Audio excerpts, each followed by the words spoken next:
extraordinários, life-changing, inspiradores,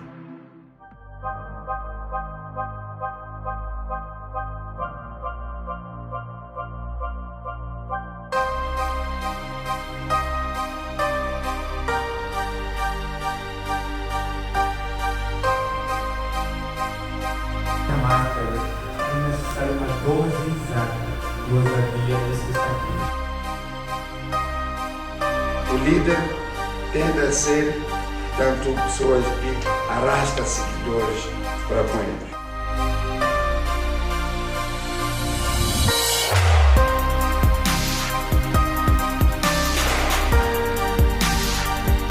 É importante estar aqui bem claro que, para além da oportunidade que pode vir, é importante haver a determinação da pessoa alcançar.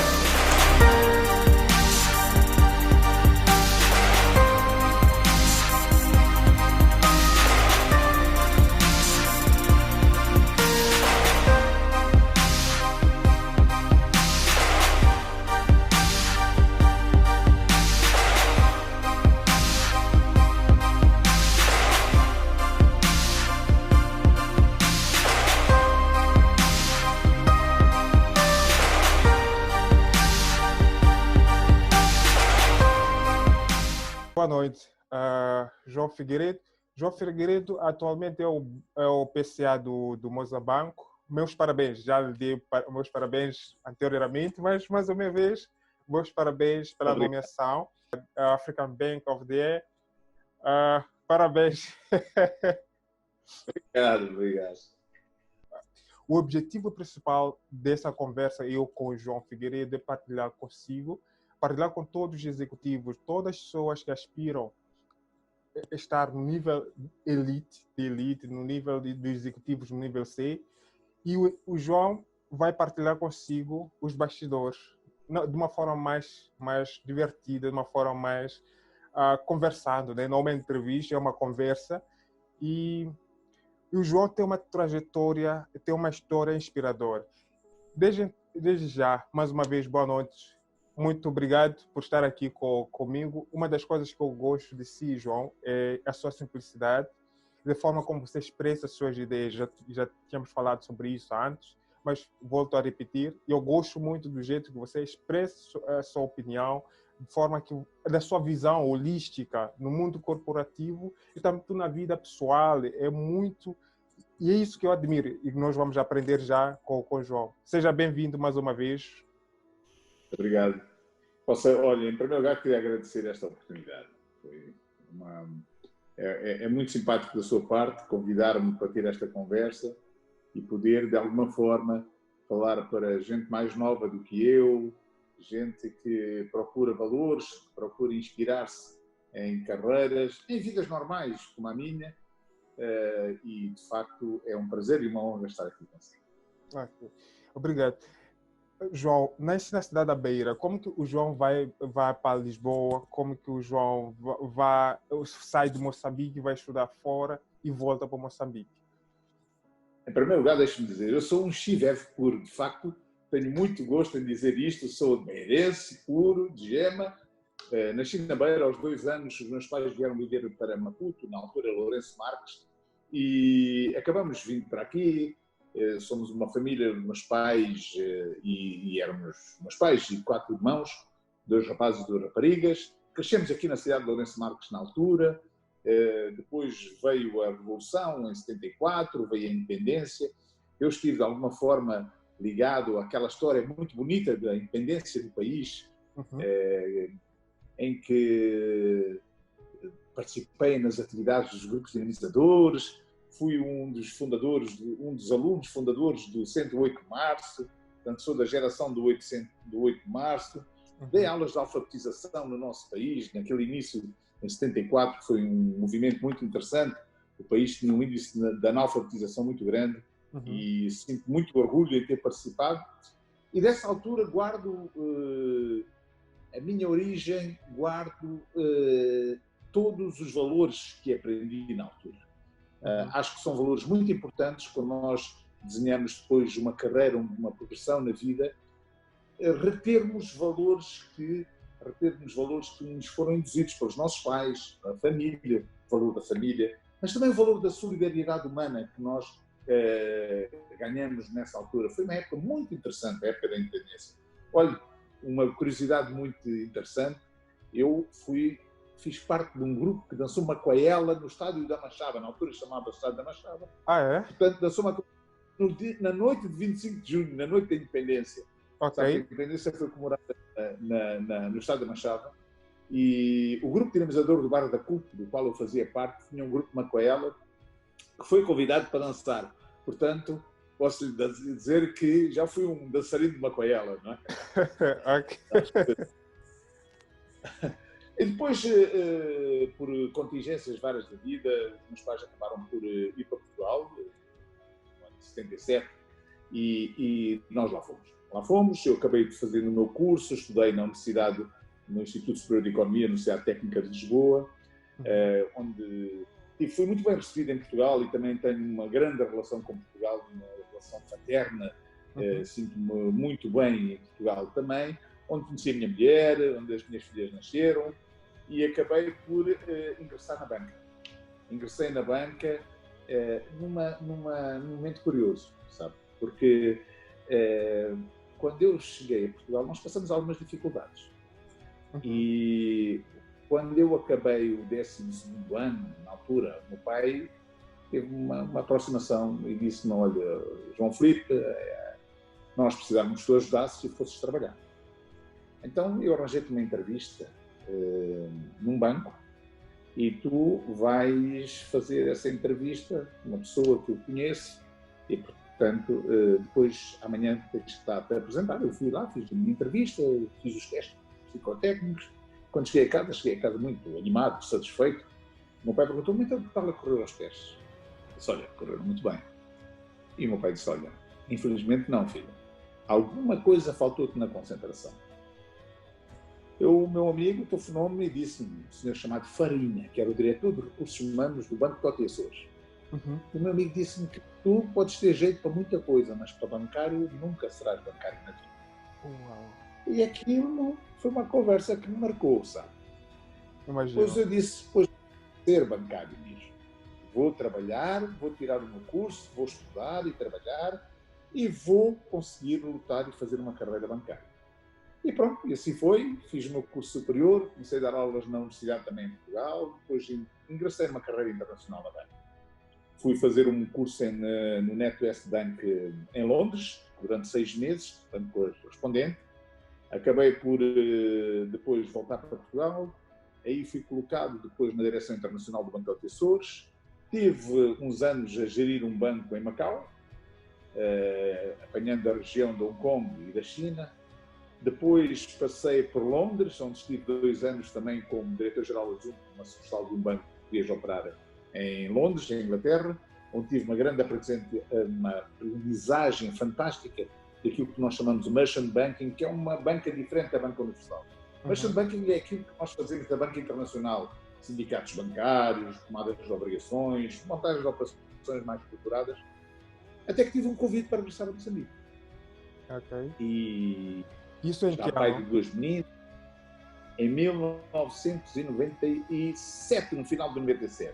E voltei a Moçambique, então, em 1998, para CEO do Standard Tota. Na altura chamava-se Standard Tota, hoje o que é o Standard Bank. Okay. Portanto, a minha primeira função aqui em Moçambique na banca foi CEO do Standard Tota, na altura, que era uma joint venture entre o Banco Totti Açores e o Standard Bank, onde acabei por passar uma temporada. Depois, por contingências da vida, a vida é assim mesmo, o plano estratégico dos acionistas não se identificava com o meu, acabei por sair e assumi funções no BIM, no Banco Internacional de Moçambique, no Milénio. Na altura só se chamava BIM, era um banco ainda muito pequenino, um banco que tinha apenas 10 balcões, mas depois adquirimos o BCM, que era um banco grande, tinha sido nacionalizado. Fizemos a fusão entre o BIM e o BCM e eu passei a CEO do novo banco BIM, na altura Milénio BIM já, onde estive durante 10 anos como CEO. Finalmente, acabei por 10 anos depois de... O BIM foi uma experiência muito encantadora, um banco que trouxe um toque de inovação ao mercado. Uhum. Era importante trazer juventude, forma de trabalhar com instrumentos novos, trazer a banca online, trazer o gestor de conta, trazer políticas de segmentação.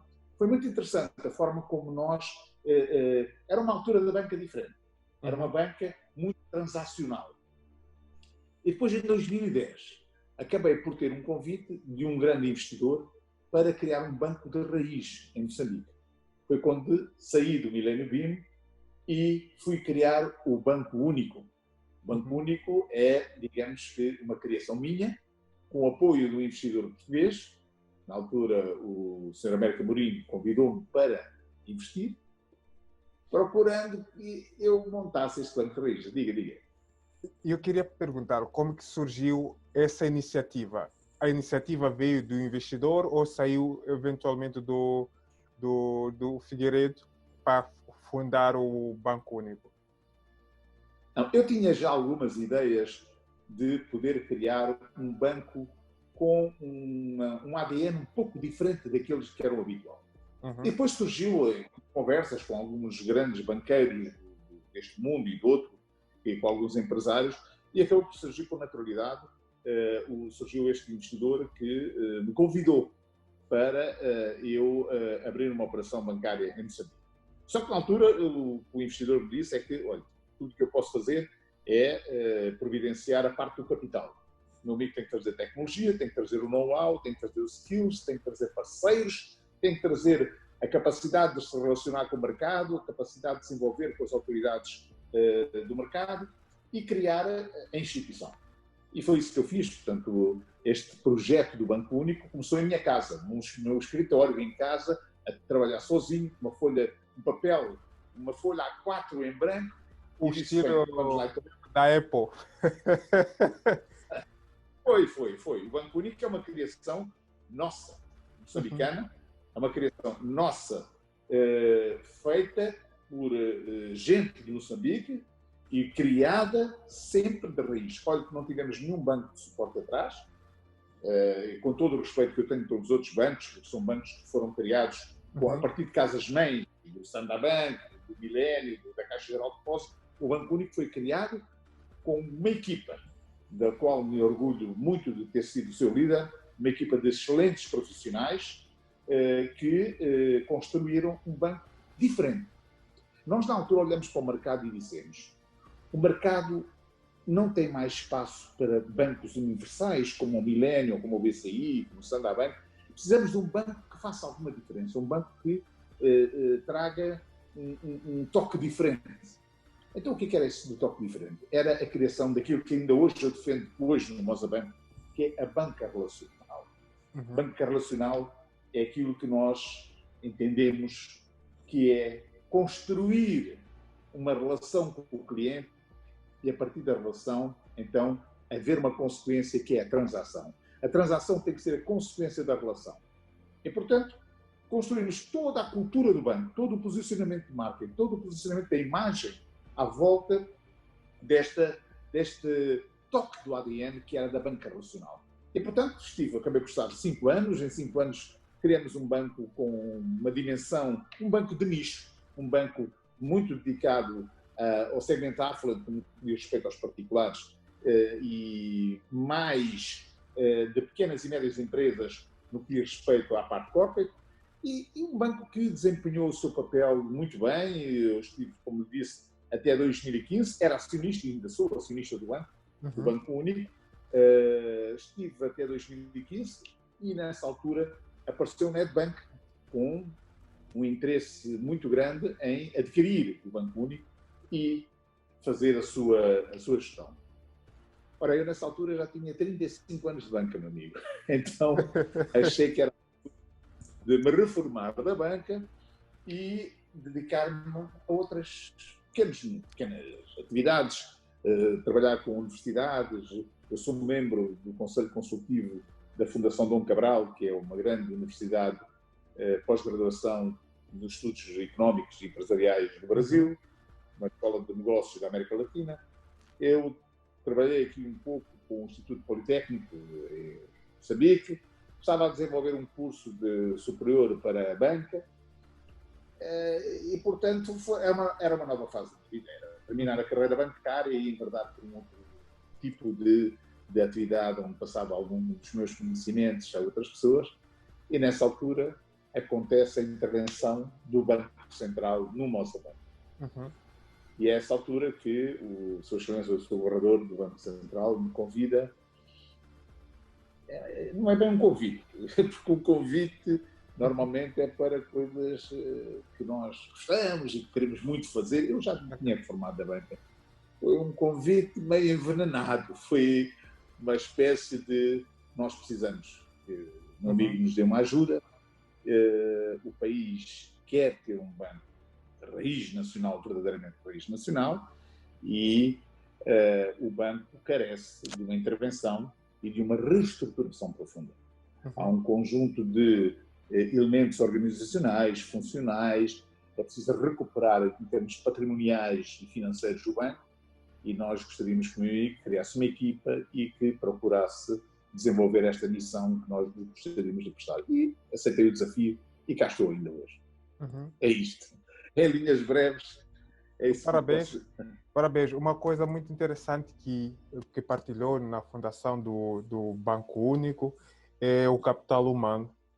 É o capital humano. E muitos perdem a oportunidade de criar grandes coisas porque pensa simplesmente no capital financeiro, esquece o capital humano. E o João, nessa altura, juntou as duas coisas. Sabe que eu tenho uma doutrina que tenho trazido comigo ao longo da vida e que me tenho dado muito bem com ela. Em qualquer negócio, e a banca é também um negócio, é uma empresa, muitas vezes eu tenho alguma discussão com alguns meus amigos, até na CTA, os meus amigos empresários, porque às vezes veem a banca como um pilar que não se enquadra no mundo empresarial. Nós precisamos da banca, a banca precisa de nós, vocês são banca, estão de um lado e nós empresários somos do outro. Isto não é verdade. A banca é uma atividade empresarial como qualquer outro negócio, como são os seguros, como é a restauração, como é o turismo, como é a cultura, e tem o seu papel a desempenhar. E eu, em qualquer negócio, e na banca, mais uma vez também, entendo que dos 3 recursos que são necessários para fazer um negócio, os recursos financeiros, os recursos tecnológicos e os recursos humanos são aqueles que vão fazer a diferença. Claro. Até no mundo de hoje, onde parece que há tudo, o mundo que estamos a caminhar para a digitalização, tudo entra no espectro da automação. Repara, o que é que vai diferenciar? Tecnologia. Um banco pode ter tecnologia, mas o outro banco ao lado também pode ter tecnologia. Capital. Há sempre capital disperso no mundo e que pode ser aproveitado para qualquer instituição. O que vai fazer a diferença é a liberdade de iniciativa criadora do ser humano. Uau. Aquilo que o ser humano consegue distinguir e conseguir fazer-se distinguir é aquilo que vai criar a verdadeira diferença da nossa atuação.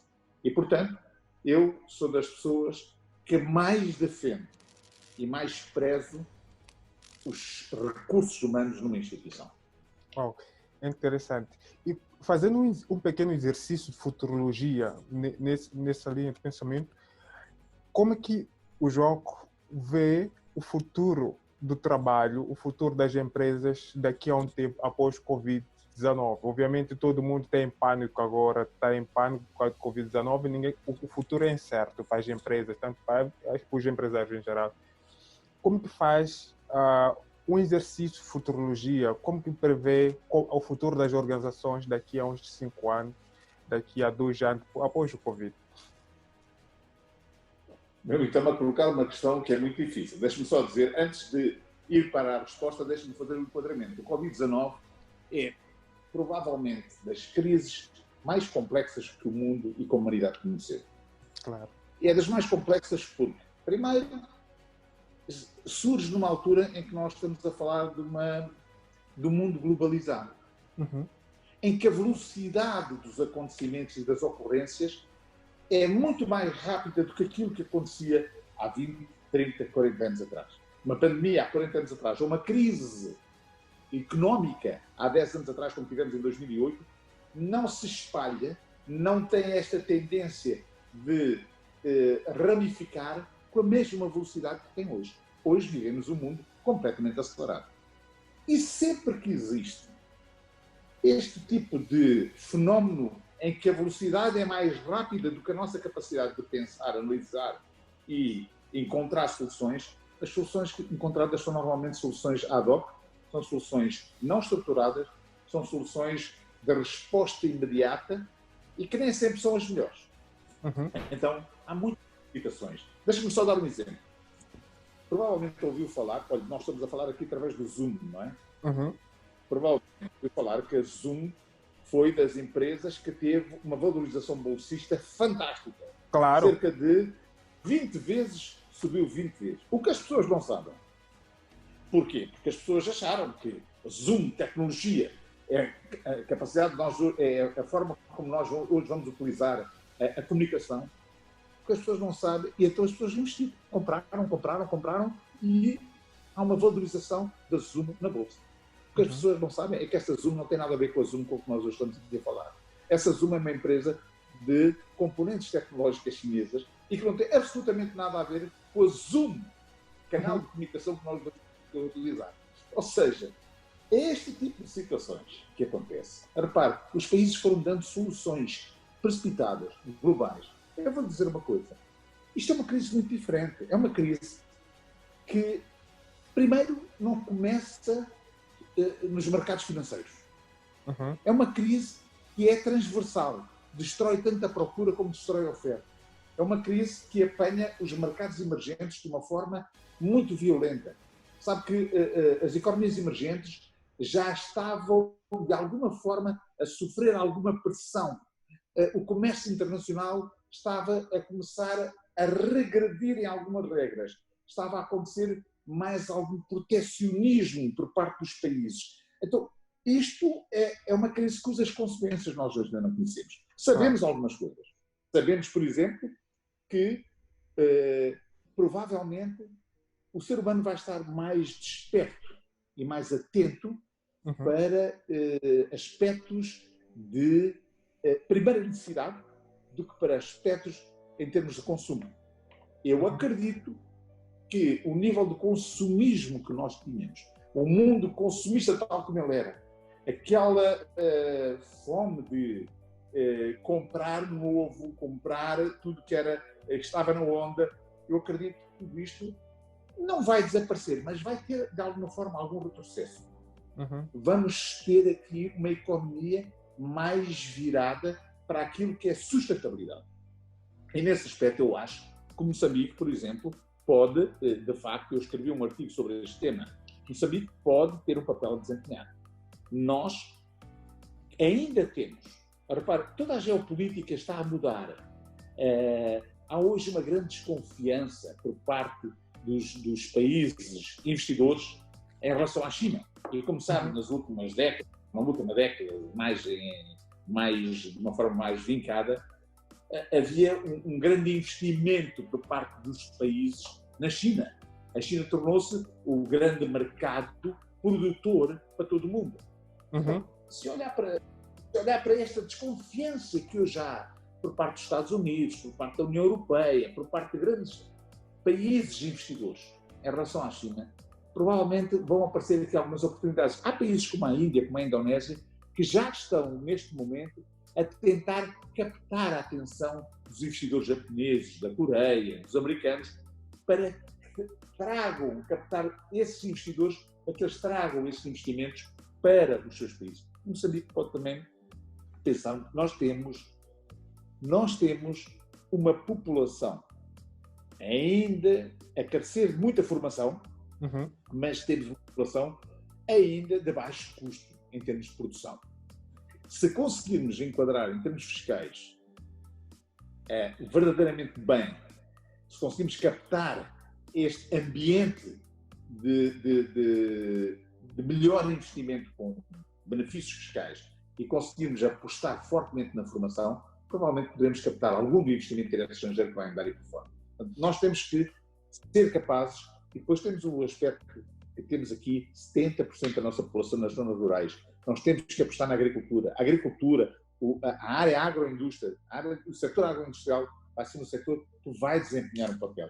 Temos que colocar mais da cadeia do produto final no nosso país. Não podemos ser apenas exportadores de matéria-prima. Temos que acrescentar valor no nosso país. Temos que saber produzir riqueza no nosso país. Não podemos só retirar da terra para entregar para fora. O valor tem que ser ficar aqui, na terra. Interessante. E existe agora, muitas das empresas, principalmente na área da indústria, as empresas estão a criar um branding do Made in Moçambique, a criar uma sinergia entre elas para que possamos fornecer, o mercado interno possa fornecer o produto interno aqui em Moçambique. Olhando nesse fim de pensamento que estava a explicar hoje, existe uma estratégia que as empresas possam usar eventualmente para produzir internamente sem depender das empresas fora de Moçambique? Repara, a estratégia que as empresas têm que desenvolver, o branding é uma das componentes da estratégia a desenvolver. O branding não pode ser a estratégia em si. Quando desenvolvemos a estratégia do Banco Único, nós, a estratégia de comunicação, a estratégia de branding foi muito forte, mas tinha por trás um ADN consistente. E o que é que eu quero dizer com isto? Nós podemos criar o branding de produção de Made in Moçambique, mas se este Made in Moçambique não tiver exigências de níveis de qualidade, de produtividade, de rentabilidade, então, quer queira, quer não, o consumidor final vai acabar por preferir os produtos alternativos e os produtos sucedâneos produzidos por outros países. E depois temos que pensar no seguinte: nós temos um grande mercado da SADC para onde podemos colocar o nosso produto. Nós temos que começar em África a olhar para o nosso continente tem que ser capaz de comprar, produzir e vender para a África. Nós pegamos a nossa matéria-prima, escoamos para outros continentes e depois andamos a comprar dos outros continentes. Onde o valor acrescentado é colocado. Nós temos que ser capazes de fazer isso, mas temos que fazer bem. Se não fizermos bem, não vale a pena criar o brand de Made in Moçambique só porque é Made in Moçambique. Eu não vou comprar, nem você vai comprar, nem nenhum dos nossos queridos participantes. Ninguém vai comprar só porque é fabricado em Moçambique. Vai comprar fabricado em Moçambique se tiver qualidade. Então, qualidade, rigor, competência, nós temos que adquirir e temos que colocar naquilo que é a nossa produção. Esta é que tem que ser a estratégia. Tem que ser uma estratégia em que temos que, não por decreto, mas por eficiência na nossa gestão empresarial, sermos capazes de vender o que produzimos, porque somos tão bons, somos melhores, temos qualidade, temos preço, temos oferta, temos sentimento pós-venda positivo de quem nos compra. Se nós conseguimos fazer isso, então nós vamos ter um Made in Moçambique com grande sucesso. Uau, interessante. Mas hoje, por exemplo, as empresas, a maior parte das empresas moçambicanas, olhando também para os hotéis, que hoje têm a faturação zero, e muitos dos hotéis dependiam do turismo, dependiam dos eventos, que metiam mais dinheiro no caixa, e esses têm nível de faturação zero. E outras empresas que têm, eventualmente, não conseguem honrar com seus compromissos com a banca. E vimos há dias, né, o pedido da CTA para aliviar um pouquinho a tesouraria das empresas. Mas, do outro lado, conforme o João estava a referir, temos que pensar também que a banca é uma empresa. E como que a banca pode criar um sistema, né, para aliviar a tesouraria das empresas, sem eventualmente sentir essa pressão que está a sentir, obviamente, hoje, eventualmente porque também faz parte do setor privado, né? E ela também foi afetada. Ela tem que reduzir o risco financeiro, eventualmente. E quais são as medidas que a banca pode tomar para eventualmente cooperar com essas empresas, partindo do princípio do pedido da CTA, da moratória, etc. Vamos lá ver uma coisa. Nós temos que saber aqui distinguir aqui um conjunto de elementos importantíssimos de serem desmistificados. Primeiro, o setor financeiro e o setor bancário foi dos primeiros setores a reagir, e muito antes do governo em si, a esta pandemia do Covid-19. E isto é preciso ser dito com clareza. O nosso setor financeiro, através do Banco Central, conseguiu conceber um conjunto de medidas no sentido de aliviar, de alguma forma, a pressão na tesouraria das empresas. Porque o grande problema que se põe neste momento, deste Covid-19, nesta fase, nós vamos ter várias fases de consequência do problema do Covid-19, do ambiente do Covid-19. Mas na fase imediata, o primeiro grande tema era um tema de liquidez. Ok. Como é que as empresas iriam sobreviver sem faturar? Como é que as empresas iriam viver se as suas obrigações fiscais, as suas obrigações para com a banca, as suas obrigações para com os fornecedores se mantivessem ao mesmo nível sem elas terem a faturação que estavam habituadas a ter? Claro. Portanto, havia aqui um estrangulamento que era necessário desatar. E este passo, primeiro passo, foi dado, de facto, pelo sistema financeiro. Quando o Banco Central decidiu libertar, de alguma forma, os bancos de fazerem provisões com a reestruturação dos créditos que iam fazer às empresas, quando permitiu que os bancos fizessem esta moratória da liquidação das prestações nesses 6 meses, que agora estamos a falar, até o final do ano, o Banco Central atendeu ao tema, primeiro, que é um tema de liquidez e que se impunha imediatamente. Agora, nem o Banco Central, nem os bancos comerciais, como eu disse, e o meu amigo recordou, e bem, também são empresas, podem se substituir àquilo que é o papel do Estado. Deixa-me dizer uma coisa. Se olhar para os Estados Unidos da América e se olhar para a Europa, vou-lhe dar 2 números interessantes. A Europa, no seu conjunto, alocou 750 mil milhões de dólares para apoiar o alívio fiscal, para apoiar os layouts, para apoiar o nível do desemprego, para apoiar as empresas nesta pandemia. 750 mil milhões de dólares americanos. Os Estados Unidos têm um montante de 2,3 trilhões de dólares americanos. 2,3 trilhões de dólares americanos.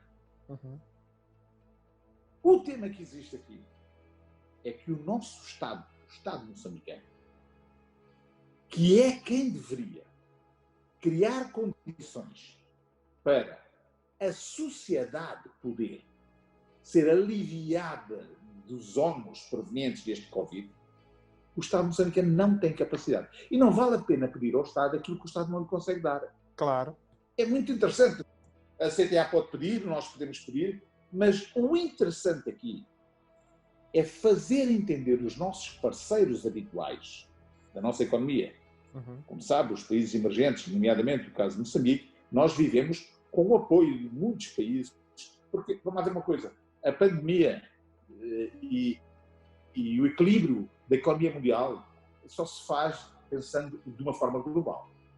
E por isso é que esses países são nossos parceiros e apoiam-nos não só no orçamento, como no desenvolvimento das infraestruturas, em todo um conjunto de situações que o país carece. Então, o que é preciso e é importante fazer é, junto desses nossos habituais parceiros, Banco Mundial, Fundo Monetário, Banco Africano de Desenvolvimento, a AFC, todos os países que fazem parte do G19, fazemos sentir que era importantíssimo darem-nos um apoio atempadamente, por forma a que o Estado possa aliviar um pouco a pressão que existe do lado das empresas, mas também pudesse sustentabilizar um pouco a sobrevivência das famílias. Porque sem famílias a consumir, as empresas também não se viabilizam. E porque o país tem, para viver, precisamos de ter capacidade de consumo. Então, já que o nosso Estado não tem esta capacidade, tem que ter uma capacidade diferente. Não temos a capacidade financeira, temos que ter a capacidade de sensibilização aos nossos parceiros de que carecemos da sua ajuda imediata Eu dizia outro dia numa entrevista a um colega seu, dizia o seguinte: não vale a pena prescrever medicamentos depois de irmos fazer o funeral ao paciente. O medicamento só faz sentido se o paciente não tiver falecido. Portanto, ajudem-nos agora. Não nos ajudem daqui a 6 meses, ou daqui a 1 ano, ou daqui a 2. Nós carecemos. Esta economia carece de imediato. O tecido empresarial nosso é muito frágil. As grandes empresas estão a passar por grandes momentos de dificuldade. Veja o que é que está acontecendo no turismo, na restauração. Há um conjunto de setores de atividade, uns mais penalizados que outros, é óbvio que sim, mas há um conjunto de setores de atividade que podem estar verdadeiramente condenados à total desgraça se não houver um apoio eficaz, eficiente e atempado por parte do Estado. Os bancos vão ter aqui um tema que é, durante esses primeiros 6 meses, conseguem aliviar a pressão que têm, porque aliviaram a tesouraria das empresas. Mas o tema vai se colocar daqui a 6 meses. Os bancos não podem. O produto do banco é o crédito. O banco vende crédito. Esse é o seu produto. O banco não pode dizer, olha, este crédito agora é gratuito. Como sabe, nós fazemos crédito com os depósitos dos clientes. Eu não posso dizer ao meu depositante, eu agora não lhe vou pagar juros, porque também não vou cobrar juros no crédito. Isto não existe. Quem vende batatas não pode dizer, olha, as batatas agora são gratuitas porque temos o problema do Covid-19. Você não paga as batatas. Você não paga a renda de casa. Você não paga... Não, isto não funciona. A economia não funciona assim. Portanto, há que haver aqui uma atitude responsável. Por isso é que lhe dei o exemplo de quanto é que os Estados Unidos estão a injetar na economia, o Estado norte-americano, quanto é que os Estados europeus estão a injetar na economia, e a nossa incapacidade tem que ser resolvida com que ela trabalhe de sensibilização junto dos parceiros internacionais. É interessante. E partindo desse princípio que o risco do sistema financeiro aumentou, é normal que a banca faça a contenção de modo a retrair o volume do crédito que vai dar. E como que a banca está a se posicionar neste momento para ajudar ou eventualmente aliviar as empresas? O único trabalho que a banca tem que estar a fazer, esse trabalho é um trabalho consistente, que é, primeiro, como disse, primeiro aliviar a tesouraria das empresas com reestruturação de créditos de empresas que foram afetadas pelo Covid-19. Esta é a primeira grande preocupação. Depois, ao longo desses 6 meses, procurar encontrar soluções realísticas, de acordo com os novos planos de negócios das empresas, que nós hoje ainda não sabemos. Nós não temos a total consequência deste movimento. Nós, ao longo deste tempo, vamos conseguir ir percebendo como é que os setores estão a ser reativados, quanto é que eles estão a recuperar da atividade normal e perceber se, a partir daqui, como é que nós vamos desenhar os novos planos de negócios para percebermos se os cash flows dos bancos, os cash flows das empresas, como é que elas vão conseguir acomodar aquilo que nós chamamos o pagamento do serviço da dívida. Ou seja, os serviços da dívida têm que ser, de alguma forma, reestruturados daqui a 6 meses novamente, em função daquilo que for a retoma da economia, a retoma de cada um dos setores empresariais. Portanto, não é possível hoje fazer uma previsão, porque nós ainda não temos o cenário completo, mas o trabalho que tem que ser feito, e eu até admito que o próprio Banco Central daqui a 6 meses tenha que rever novamente este tema da moratória e que isto apenas seja uma fase transitória, porque de facto nós hoje não conseguimos determinar com precisão qual vai ser o cronograma da recuperação da economia. Certo, interessante. E estando nesse ponto que interessa a muitos empreendedores, muitos empresários, executivos, tanto também a banca, a maior parte dos produtos essenciais são importados, incluindo os mesmos produtos do combate à Covid-19, embora que algumas pequenas empresas em Moçambique, pequenas e médias empresas em Moçambique tentam responder, mas não conseguem. A maior parte desses produtos são importados, incluindo produtos alimentícios. E, do outro lado, temos a escassez da moeda externa. As empresas precisam, de alguma forma, fazer, né, o seu negócio, mas tem que ter um custo adicional. E, partindo desse princípio, eu acredito que há uns dias atrás, o Banco de Moçambique introduziu uma linha de financiamento à banca de 500 milhões de dólares. E pela informação que eventualmente eu tive, o João vai me corrigir se eu estiver enganado, nenhum banco já se aproximou para aderir a esse financiamento do Banco de Moçambique. Existe uma razão para a banca não aderir a esse financiamento ou tem alguma alternativa em paralelo? Deixe-me lá dizer o seguinte. Primeiro, não são os bancos, a linha está disponível. A linha está disponível, o Banco Central institucionalizou a linha está nos bancos. Agora, os clientes que queiram eventualmente utilizar esta linha podem chegar ao pé dos bancos e pedir pela utilização da linha. De qualquer das maneiras, com todo o respeito, como sabe, eu tenho uma excelente relação com o Banco Central e tenho todo o respeito pelo Banco Central. Eu não sei se esta linha está desenhada da forma que a sociedade de facto precisa. Porque nós estamos a falar de 500 milhões de dólares, primeiro, com uma taxa, nesta fase do campeonato, algo agressiva. Porque estamos a falar de uma taxa que andará na casa entre os 6,5% e os 7,5%, se não for até um pouco mais alta. E era necessário que fosse de alguma forma subsidiária. Depois deixe-me dizer uma coisa, eu não sei se os bancos estão exatamente com dificuldade em fazer financiamentos em dólares americanos. Portanto, haverá bancos que terão liquidez suficiente para fazer financiamentos em dólares americanos e não precisam de recorrer a esta linha do Banco de Moçambique. Portanto, eu não julgo que o tema esteja verdadeiramente centrado que esta linha dos 500 milhões de dólares seja uma verdadeira solução. É uma boa iniciativa do Banco Central.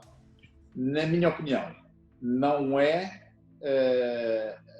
a solução mais contributiva nem decisiva para reanimar a economia.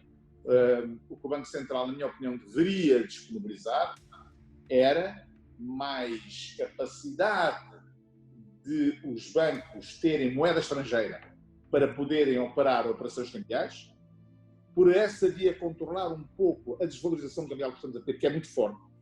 Claro. E, muito provavelmente, era preferível nós termos aqui uma capacidade de financiar em moeda nacional. Aí sim, se o Banco Central fosse capaz de alguma forma, disponibilizar liquidez para que os financiamentos em moeda nacional fossem a taxas mais favoráveis, aí provavelmente eu diria que nós teríamos um contributo mais significativo para a economia nacional. Muito obrigado. João, como empresário, como empreendedor, assim que é, e lá do outro lado eu acredito que executivos, empreendedores, aspirantes ao mundo do empreendedorismo, tanto executivos de diferentes áreas vão nos assistir, estão nos assistindo, acredito que neste momento estão a sofrer as consequências na pele do Covid-19. Qual seria a melhor estratégia de um empreendedor, de um empresário que poderia adotar para mitigar um pouco essa situação que as empresas moçambicanas estão a sofrer? No ponto de vista do empreendedor, do empresário, assim que é, e um estrategista. Pois é, como digo, é muito difícil numa fase. É como digo, esta pandemia foi algo que nos aconteceu perturbador. Sabe que a sociedade costuma evoluir através de reformas. Há duas formas da sociedade evoluir, ou através de uma via reformista ou de uma forma revolucionária. O que nós tivemos aqui foi uma forma revolucionária. Em 2 ou 3 meses mudou tudo. Repare, em janeiro nós estávamos tranquilamente. Aqui era futebol para a frente, espetáculos para trás, era tudo tranquilo, não é? Todos a trabalharmos, todos na paz do Senhor. Acontece é que, de facto... Eu ouso a dizer que em 183 dias o mundo teve uma aceleração de 10 anos para a frente. Né? Eventualmente nós desprezávamos a tecnologia, mas hoje nós damos o respeito que ela merece. Então, neste momento que nós estamos no meio da tempestade, importa fazer uma percepção a 2 níveis. Uma coisa é uma recomendação para quem vai abrir um novo negócio. Hum. Outra coisa é para quem já tem um negócio e tem que o gerir. Para quem já tem um negócio, o tema é muito mais complexo, porque as pessoas têm que pensar como é que vão ser capazes de reajustar o modelo de negócio àquilo que vai ser o novo mundo. Porque não se trata apenas de consequências financeiras, não se trata apenas de consequências a nível de que perdi os meus colaboradores que não consegui pagar, perdi a mão de obra especializada ou fiquei com uma dívida na banca que não consigo pagar. Não se trata apenas desse tema. Trata-se também que o próprio ser humano vai mudar, provavelmente, de hábitos de consumo, vai mudar de atitudes comportamentais, de sensibilidades. Se nós todos, por exemplo, estávamos preocupados com o último modelo de iPhone, e quem vendia telemóveis provavelmente tinha um grande negócio, se calhar tem que pensar duas vezes se a prioridade das pessoas daqui a 6 meses vai ser a compra de novos telemóveis ou se vai ser ter um abastecimento de arroz, tomate em casa, cebola ou outra espécie de prioridade, percebe? Portanto, nós estamos a conhecer um novo mundo e, portanto, quando assim acontece, as pessoas têm que rever o modelo de negócio. Têm que olhar para o mundo, perceber como é que o mundo mudou, como é que as atitudes, os comportamentos, as percepções, os sentimentos das pessoas se alteraram e por esta via de redesenhar o seu modelo de negócio. Isto para quem tem um negócio em andamento. Às vezes é mais difícil, porque há negócios que são mais rígidos na mudança e tornam-se mais difíceis. Mas, por exemplo, quem tem uma fábrica de açúcar, porquê é que nós não produzimos álcool? Porquê é que neste momento em que o álcool vai ser um produto muito procurado, porquê é que nós não produzimos álcool? A maior parte das nossas fábricas de açúcar tem lá ainda capacidade de produção de álcool. Nós importamos o álcool todo. Vamos produzir. Vai haver quem compra. Então, é este tipo de atitude que nós temos que ter. Se eu tenho uma universidade, se eu sou acionista de uma universidade privada, se calhar tenho que pensar que daqui para a frente, mais importante do que ter grandes instalações, se calhar é ter uma capacidade de gerir o ensino à distância. Como é que eu vou fazer isto? Como é que eu vou repensar? Então, para quem tem negócio em andamento, estamos numa fase de repensar os nossos modelos operacionais e de negócio. Para quem está a pensar num novo negócio, bom, é muito mais simples, porque não tem uma herança para gerir e, portanto, tem que fazer o processo que eu chamo o processo de estabelecimento de qualquer projeto de negócio. Tem que ter um sonho, do sonho nascem ideias, o portal do sonho são as ideias, sabe? Nós sonhamos e a seguir temos um portal, o portal sai um conjunto de ideias. Pegamos nas ideias, damos-lhe consistência, coerência e criamos um conceito. Do conceito desenvolvemos metas, fazemos um plano, desenhamos um plano de investimentos, um plano operacional, um plano de negócios e avançamos. Portanto, o processo da construção, para quem está a pensar num novo negócio, tem elementos a considerar. Os elementos são este novo mundo que vamos conhecer no pós-Covid-19. Porque a normalidade que vamos viver e conviver depois do Covid-19 desaparecer, provavelmente será diferente. Sabe que eu nem sei se o Covid-19 vai desaparecer ou se nós vamos ter que conviver com o Covid-19. E a nossa normalidade vai ser ter o Covid-19 como temos as gripes, como temos outro tipo de doença. E essa Portanto, é a grande ainda que vivemos todo uma mundo grande... E eu acho que ainda é muito prematuro para tirarmos conclusões e ilações a partir daquilo que são os elementos que hoje, de diagnóstico que hoje temos nas nossas mãos. E, eventualmente, olhando nesses princípios, nessa conversa que nós tivemos, e nessas mudanças todas, os negócios que vão tendo, o mundo eventualmente está mudando de uma forma tão rápida, e quais são as mudanças que vão permanecer, acha que vão permanecer depois da pandemia? E como que as empresas, conforme já citou agora há pouco, alguns segundos, falou assim: se eu fosse um acionista de uma universidade, eu tinha que me posicionar, tinha que olhar mais na formação à distância. E agora, as empresas, tanto na área educacional, na indústria, entre vários setores, como que eles poderiam se adaptar com a tecnologia? Quais são as mudanças, eventualmente, de hábitos? Os hábitos de consumo vão mudar em diferentes áreas. Tá bem? Fazendo um pouquinho... É muito difícil generalizar uma resposta para os diferentes setores. Mas deixe-me dizer uma coisa. Há dois ou três elementos que são marcantes na nossa vida e que não vão acontecer a partir do Covid-19. Eles já estavam a acontecer. O processo de digitalização, o processo da automação, o processo de tecnologia, da inovação tecnológica, são processos que já tinham começado. Não são processos que vão sofrer qualquer alteração. Muito provavelmente vão ser acelerados. Repare, a capacidade nos diferentes setores, porque nem eu tenho competências para falar de todos os setores da economia, mas de uma forma generalizada, o que eu diria é que a nossa capacidade vai ser demonstrada naquilo que formos capazes de nos ajustar ao novo mundo que aí vem. Ou seja, nós vamos ter que olhar para o mundo e dizer, e vou repetir-me, mas não tenho outra forma de o dizer, nós temos que olhar para o novo mundo e dizer assim, quais são os novos elementos que presidem neste mundo? O que é que o João Figueiredo, o Costa, o Manelo, o António consumiam 2/3 do seu ordenado? E aonde é que vão passar a consumir? E a partir daqui, eu tenho que me redefinir, tenho que reposicionar todo o meu modelo de negócio, independentemente de eu estar a falar. Por exemplo, vou-lhe dar só um exemplo.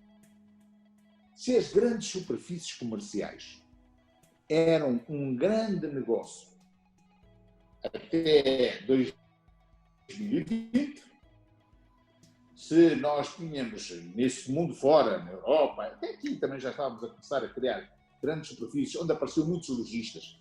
As pessoas começaram a abandonar as mercearias e as pequenas lojas de bairro. Se o grande negócio depois de 2020, será que as pessoas não vão preferir ir a lojas isoladas, voltarmos às lojas e às mercearias do bairro? Ou vamos querer continuar a ir para as grandes superfícies? Então, é toda esta mutação de ambiente social e económico que vai determinar a forma como as empresas têm que rever os seus modelos de negócio. Não há aqui uma receita única para todos os tipos de setores de atividade. O que existe é uma abordagem, e a abordagem, para mim, em termos de estratégia empresarial, é esta que eu acabei de definir. Muito obrigado. Em jeito de finalizar, eu acredito que todo empreendedor de sucesso, todo executivo de sucesso já cometeu falhas no começo. E olhando para o João Figueiredo, qual o conselho que daria ao João Figueiredo de 35 anos a 40 anos, antes de entrar na banca, nesse percurso da banca? Qual foi o seu pior erro como executivo, como empreendedor? E qual é o conselho que daria ao João há 35 a 40 anos atrás? Essa pergunta é mesmo malandra. Deixa-me dizer assim. Eu provavelmente terei cometido muitos erros ao longo da minha vida e eu prefiro dar-lhe um conselho um pouco ao contrário, não evocando os erros que eu cometi, que foram seguramente muitos, e eu não gostaria de destruir a minha imagem e a minha reputação nesta entrevista, e portanto vou evitar de os designar, mas deixe-me dizer-lhe um pouco ao contrário. Eu acho que o que todos nós devemos ter é uma atitude de coragem perante o erro. Deixe-me dizer uma coisa. A primeira coisa que nós devemos fazer na nossa vida é reconhecer o erro. Não ter medo de errar é a segunda. A terceira é reconhecer o erro e emendar. Quando nós somos de tal maneira, como é que se diz? Cheios de nós próprios, não é? Achamos que nós nunca erramos, tudo que fazemos está tudo bem feito. O que acontece é que é uma liderança que não traz sucesso. Eu sempre me tentei rodear de pessoas que, de alguma forma, fossem melhores do que eu. Uau. Eu acho que as equipas que trabalho, com quem eu trabalho, felizmente tenho tido a sorte de serem sempre excelentes profissionais, melhores do que eu, e, portanto, o que eu faço é aprender todos os dias com eles. E transmito-lhes esta confiança de que vale a pena dizer-me aonde é que eu errei, por forma a poder corrigir, porque esse é o grande benefício que me traz para mim próprio, quando eu lido com gente que é capaz de apontar o erro. Há formas de o fazer, claro, mas nas organizações por onde tenho passado, tenho procurado cultivar este diálogo, esta forma de gestão participada e de gestão honesta e leal. A lealdade só existe se houver sinceridade. E com lealdade e sinceridade, o erro e o seu reconhecimento é o primeiro passo na rota do sucesso.